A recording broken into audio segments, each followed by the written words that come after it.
Bom dia, amigos, amigas. Wczoraj nie nagrywaliśmy za wiele, no bo niestety pogoda nie była sprzyjająca, więc tak naprawdę poszliśmy zjeść kolację wieczorem. No, obrigado. Wróciliśmy koło 20 na hotel, zjedliśmy i poszliśmy spać, tak żeby zregenerować siły, ale dzisiaj już jest odpowiednia pogoda, odpowiednia pogoda w odpowiednim miejscu.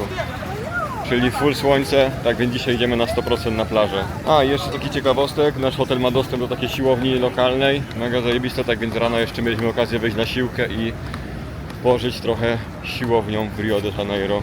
A teraz idziemy szukać jakiegoś miejsca na plażę i oczywiście trzeba próbować nie dać się oszukać, bo na pewno będą chcieli, żebyśmy płacili podwójnie, ale damy radę uniknąć podatku od gringo. No i jesteśmy na Copacabanie, opalamy się. Jeżeli chodzi o cenę parasola i krzeseł i stolika, to chyba tam zaczęło od 80, skończyliśmy na 50 rajsach, czyli jakieś 35 zł. Wiem, że widziałem TikToki i różne inne rolki, że dałoby się za mniej, pewnie gdzieś taka cena dla ludzi lokalnych było pewnie 35-40, ale czasem jak widzę te dzieci, jak to sprzedają, to sobie myślę, czy ta dyszka mi robi taką różnicę, żeby aż tak tutaj się negocjować, więc po prostu czasem warto odpuścić już i pomagać lokalnych ludzi. A tymczasem słońce z Copacabany.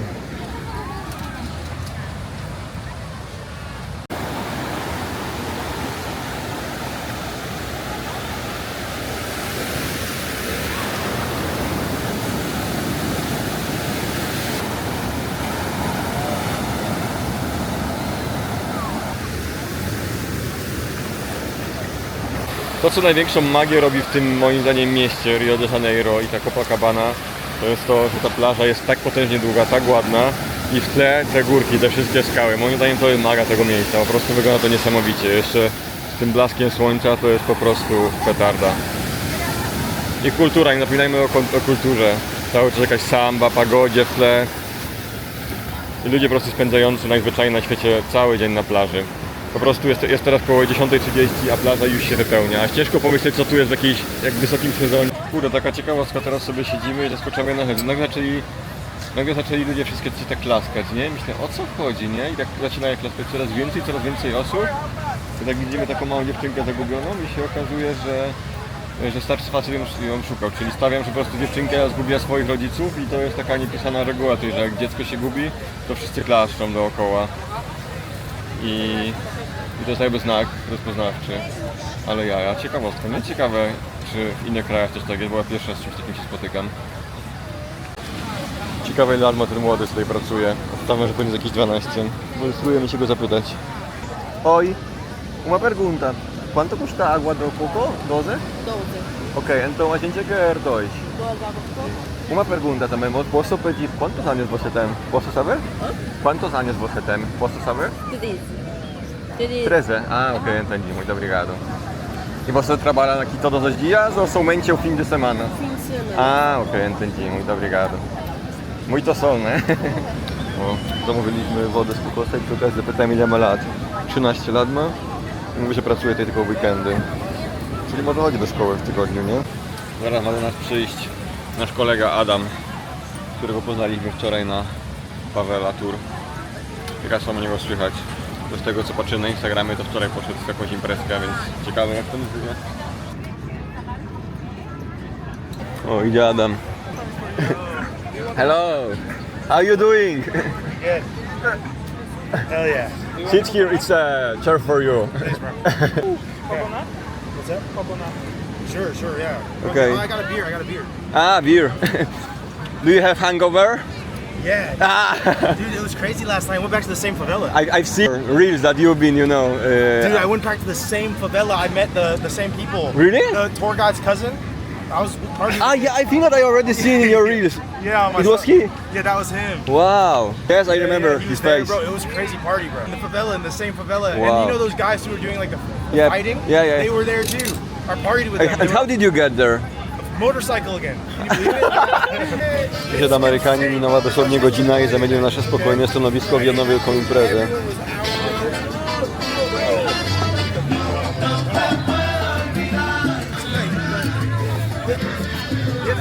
Kurde, taka ciekawostka, jak najbardziej da się obniżyć ceny na plaży. Przed chwilą poszliśmy na ulicę kupić Yeah, a bit. You should, bro. You should. I was like thinking yesterday. Yeah, you were. I'm probably gonna be on your YouTube. Good to know. Yeah, put me on. Fuck it. No to co chciałem powiedzieć, bo tutaj kolega mi tu przeszkodził. Generalnie chciałem powiedzieć, jak tutaj elegancko można cenę obniżać, bo przed chwilą laska się na nas wkurzyła, czasem nas sprzedała parasol, że czemu kupiliśmy caipirinę na ulicy zamiast u niej, bo też mają, nie? A ja mówię, no że tam było 2 razy taniej, nie? Powiedziałem jej, że jakby nie poszło jeszcze jedną, to nie pójdziemy. I teraz poszedłem do niej i zapłaciliśmy 50 reajsów za 2 caipirinę i za piwo, a normalna cena w menu to wyszłoby 100, więc można połowę zbić tylko na podstawie, że powiedzieliśmy, że możemy gdzieś indziej kupić taniej. Jest godzina 14, my wciąż na Copacabanie, spędzamy dzisiaj lajtowy dzień, w sumie nie robiąc nic, tylko plażowanie. Nie wiem skąd cię biorą, ale te takie fale przychodzą z nienacka. Stoisz w wodzie, dosłownie do kolei nagle cię wpada fala 2-metrowa. A teraz się odsłoniły trochę te wszystkie górki Rio de Janeirskie i normalnie widok to no jak z pocztówki. Estamos tomando caipirinha con los argentinos aquí. Salud. Entonces podemos aprender un poco acento argentino, ¿no? Sí, obvio. ¿Y tienen como una palabra para decir salud en argentino que es más común de allá o no? Chin chin. Chin chin. Chin chin. Entonces, chin chin. Chin chin. Los hermanos de Argentina. Oj, teraz wydarzyło się coś, o którym też wspomniałem. Tam jest 2 osób i wpadli w front, co nie mogą płynąć. Ale na szczęście ludzie z Rio de Janeiro próbują teraz im pomóc.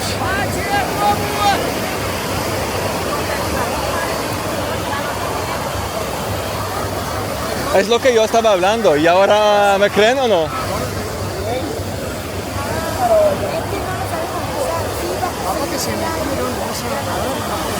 No, yo creo que saben nadar, pero lo que pasa es corriente.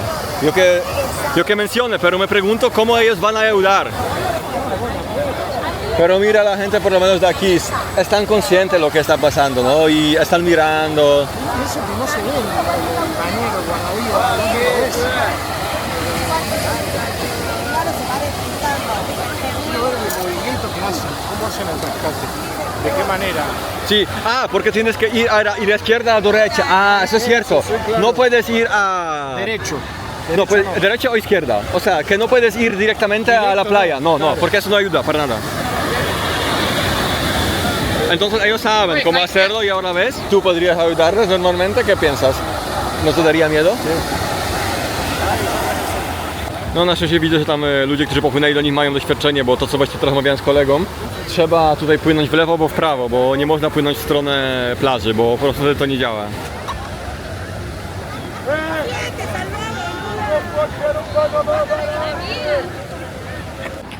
To był ciężki dzień. Spędziłem 8 godzin na Copacabanie. Mimo tego, że się smarowałem SPF-em co jakie 20 minut, zapomniałem o jednej ważnej rzeczy. Nie smarowałem w ogóle stóp. Czuję, że moje stopy są spalone totalnie. A co do moich kolegów, mój towarzysz śpi, więc było ciekawie. Jeśli chodzi o Amerykana, też napisał, że jest totalnie out. Ale w sumie poznaliśmy tych Argentyńczyków, którzy byli bardzo spoko, więc przynajmniej mamy swój kontakt i wieczorem prawdopodobnie wyjdę z nimi, ale nie wiem, czy to nagrywał, bo szczerze mówiąc troszkę po tym roku jest tu troszkę niebezpiecznie i jakoś nie widzi się nagrywania, a szczególnie na jakiejś imprezie czy na jakimś wyjściu. Ale generalnie czas by spędzony na Copacabanie był świetny. Mega spoko doświadczenie, poznaliśmy dużo ludzi, wszystko na plus. Pozdro. Amigos, amigas, raport sytuacji. Jest niedziela, mega słonecznie. Wczoraj praktycznie nie nagrywałem nic, bo byliśmy mega spaleni. Ja generalnie w miarę spoko, bo się smarowałem co pół godziny na plaży. Marcel już trochę bardziej cierpi. Jedyne na czym cierpię to na stopach, bo się nigdy nie smarowałem się na stopach i tym razem też nie. I wieczorem czuję, że to był błąd. Aczkolwiek moim zdaniem bardziej mnie tak przypaliło przez to, że ta dziewczyna i ten chłopczyk, co nam sprzedali ten leżaki i parasol, co jakiś czas przychodzili i polewali nam stopy wodą. Po prostu, żeby odświeżyć stopy z piasku i wydaje mi się przez to, że cały czas były mokre, to słońce się ich bardziej przyczepiało.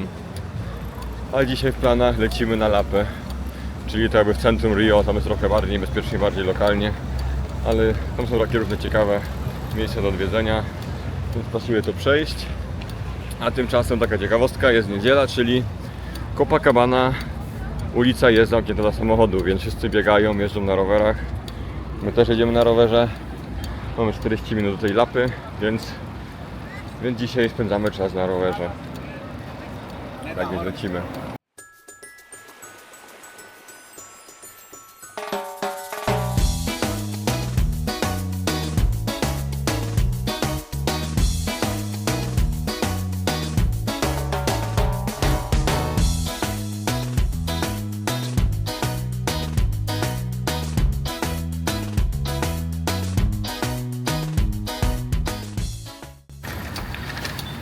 Właśnie zdając sobie sprawę, że w tym vlogu jesteśmy już kilka dni w Rio, a jeszcze ani razu nikt z Was nie widział Jezusa.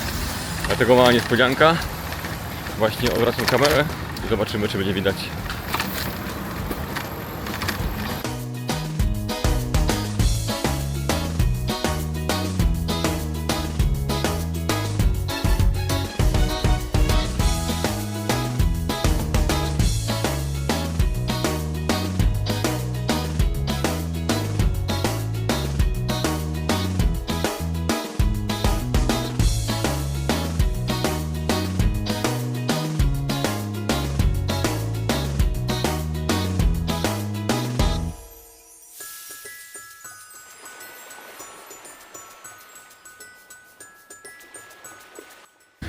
Taka ciekawostka, tutaj przed nami, nie dokładnie wiem gdzie, ale gdzieś przed nami jest jedno lotnisko z Rio de Janeiro. Jak ludzie tutaj lądują albo stąd startują, mają mega szczęście, bo wszystkie te skały są mega dobrze widoczne z samolotu. My niestety lądowaliśmy na takim międzynarodowym, co jest odsunięte jakieś 20-30 km od centrum, więc niestety nie mieliśmy tyle szczęścia.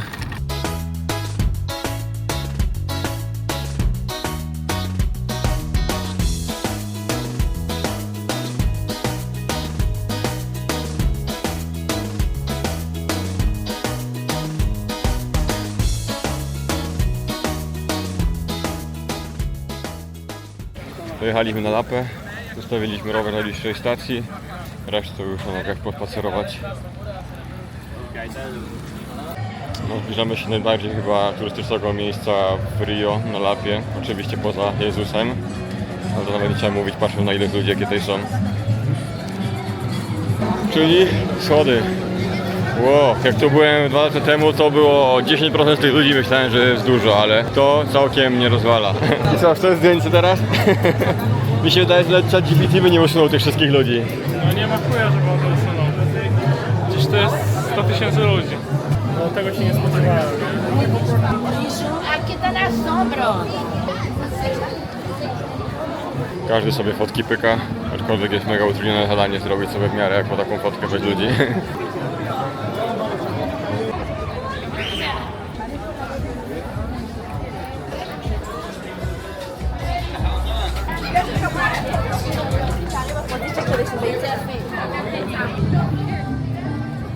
Zatrzymaliśmy się w dość spoko miejscu na szybki obiadek z widokiem na tą chmarę ludzi.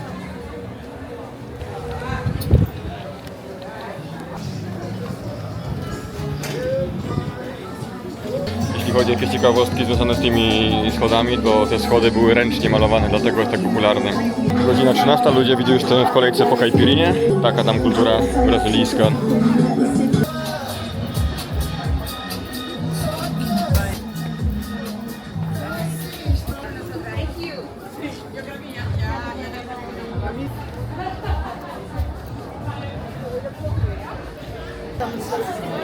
Z tego co pamiętam, to była gdzieś jakaś mapa chyba, nie pamiętam czy Brazylii, czy nawet świata, więc spróbujemy ją odnaleźć.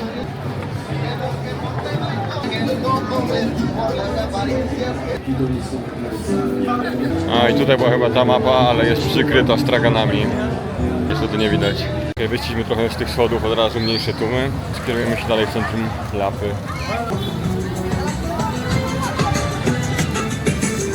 Wszędzie, w każdym rogu są te koszulki w Brazylii. O fajnie, bo stanowiska na rowery są blisko, więc pewnie weźmiemy później stąd rowerek i wrócimy. O Brasil venceu, o Petrasa nosso, só falta seis.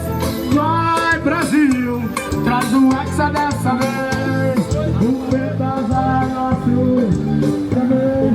Vamos jogar. I teraz widzimy przed nami Arco de Lapa.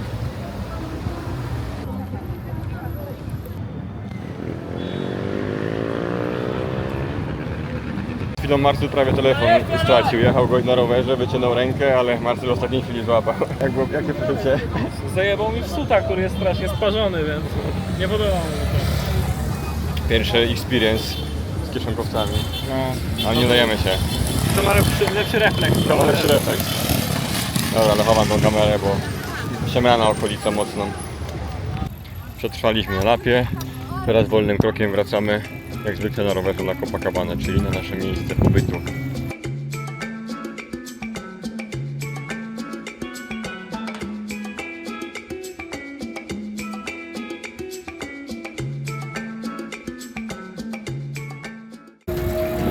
Copacabana Palace. To jest jeden z najdroższych hoteli tutaj. I zawsze jak jest karnawał albo jak jest jakiś koncert darmowy, na przykład jak Shakira chyba czy Lady Gaga występowała, to zawsze zostają w tym hotelu. To jest taki chyba najbardziej fancy w całym Rio.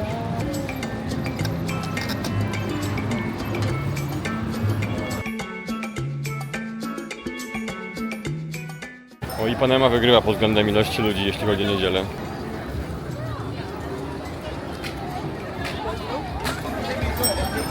Ale ten widok na te dwie skały, Morro de los Irmãos, to jest konkretny.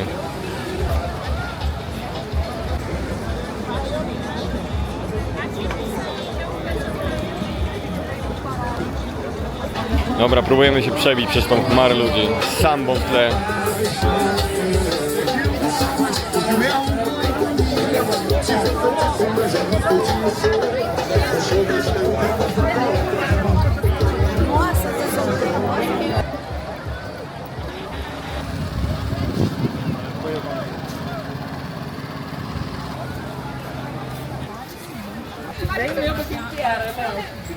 Tutaj chyba z tego zachodu nic nie będzie, bo widzę, że te chmury przykrywają słońce.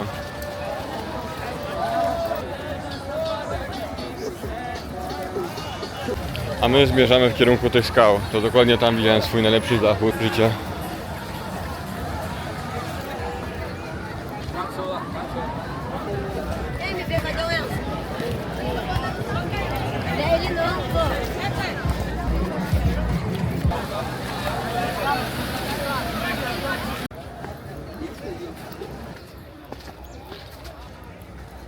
No i doszliśmy na spoko widok, chcemy na tej dalszej skale.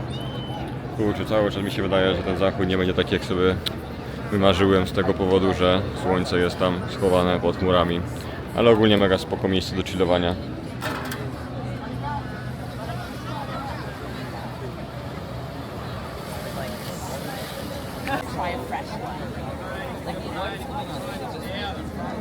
O, mamy chyba szczęście, bo właśnie słońce wyszło w ostatnie minuty, więc chyba coś z tego będzie.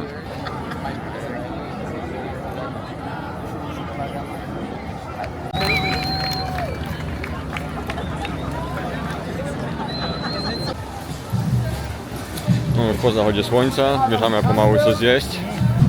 Oj, to coś jest grane.